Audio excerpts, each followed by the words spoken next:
Bienvenida o bienvenido a esta exploración. Hoy nos vamos a centrar en un año muy particular para Garry Kasparov. Hablamos de 1988, justo después de esas batallas épicas, larguísimas, por el título mundial contra Anatoly Karpov. Exacto. Y tenemos fragmentos, de una conversación con el propio Kasparov recordando esa época. Es interesante ver esa transición, ¿no? Pasar de la tensión de los matches, que era única, a la dinámica diferente de los grandes torneos. Justo.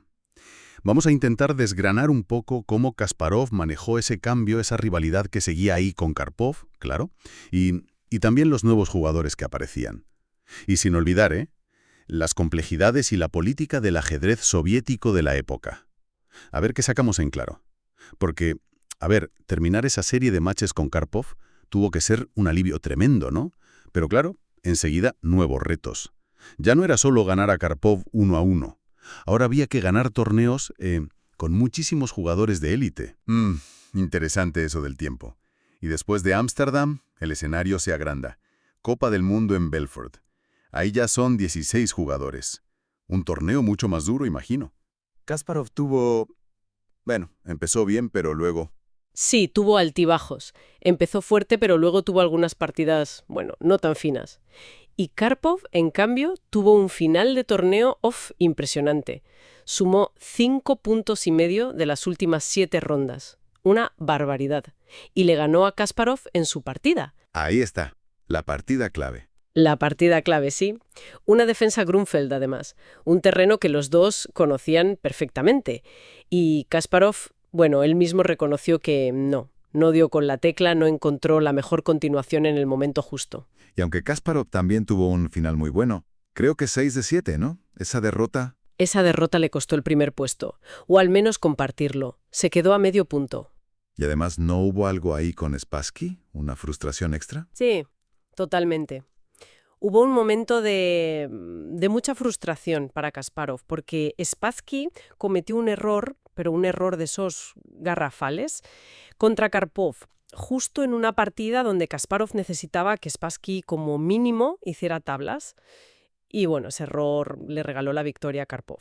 Uf. No era solo el punto, ¿sabes? Era como ver que la tensión esa casi política de los matches KK seguía ahí, afectando todo. Cada medio punto contaba muchísimo. Claro, me imagino. Y el año culmina con la superfinal soviética de 1988. Eso tenía que ser tremendo. Todos los grandes maestros soviéticos juntos. Una prueba de fuego, sí. Estaban todos, la élite de siempre y también los jóvenes que venían pegando fuerte, como Ivanchuk, por ejemplo.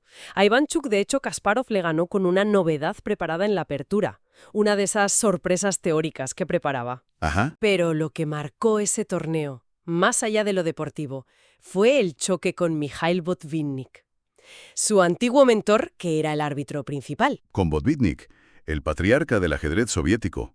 ¿Un conflicto con él? Eso suena fuerte. ¿Será que la nueva autoridad de Kasparov como campeón chocaba ya con la vieja guardia? Había algo de eso, seguro. Pero las raíces eran más profundas. Eran ideológicas, fíjate. Tenían visiones muy distintas sobre la historia soviética, sobre Stalin, sobre el modelo económico. Botvinnik admiraba la planificación centralizada, ¿sabes? Y veía lo demás como caos. Kasparov, en cambio, ya empezaba a cuestionar eso. Reflejaba un poco las tensiones de la perestroika que ya estaban ahí. Entiendo. ¿Y cómo estalló eso concretamente en el torneo? ¿Por qué chocaron? Pues mira, Kasparov y Karpov empataron en el primer lugar. Y la polémica saltó con el desempate. Botvinnik, que dependía mucho del comité de deportes, manejó la situación de una forma muy ambigua. No definía claramente si iba a haber match de desempate, cómo sería. Ah, qué lío. Sí, un lío que enfureció a Kasparov. Sentía que Botvinnik estaba, traicionando sus propios principios de orden, de reglas claras. Claro. Al final, no hubo desempate. Se proclamaron cocampeones, creo. Y la relación entre Kasparov y Botvinnik, rota. Definitivamente rota después de eso. Qué fuerte. Una ruptura casi simbólica con el pasado, ¿no? Y esas tensiones sobre cómo debía ser el ajedrez, su imagen, No se quedaban solo en la URSS, ¿verdad? Recuerdo haber leído algo sobre roces con jugadores occidentales, por ejemplo, por la forma de vestir. Sí, sí. Kasparov recordaba discusiones, por ejemplo, con el inglés John Noon. Sobre la vestimenta, sí. Kasparov defendía ir de traje, una imagen formal, ¿sabes? Heredada de la vieja escuela, como una señal de respeto al juego, a los patrocinadores. Entiendo. La profesionalización vista desde la tradición. Exacto. Y Noon, pues, representaba una visión más libre, quizá más occidental. Eran esos choques culturales también.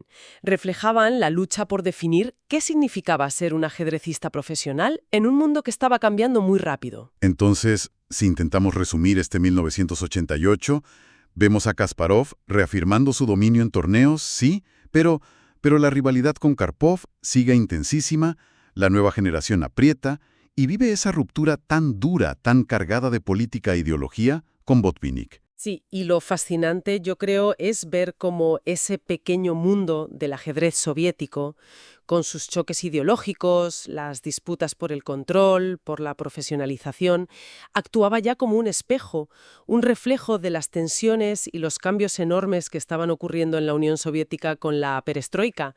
Era un microcosmos de todo eso. Totalmente. Y nos deja pensando, ¿no?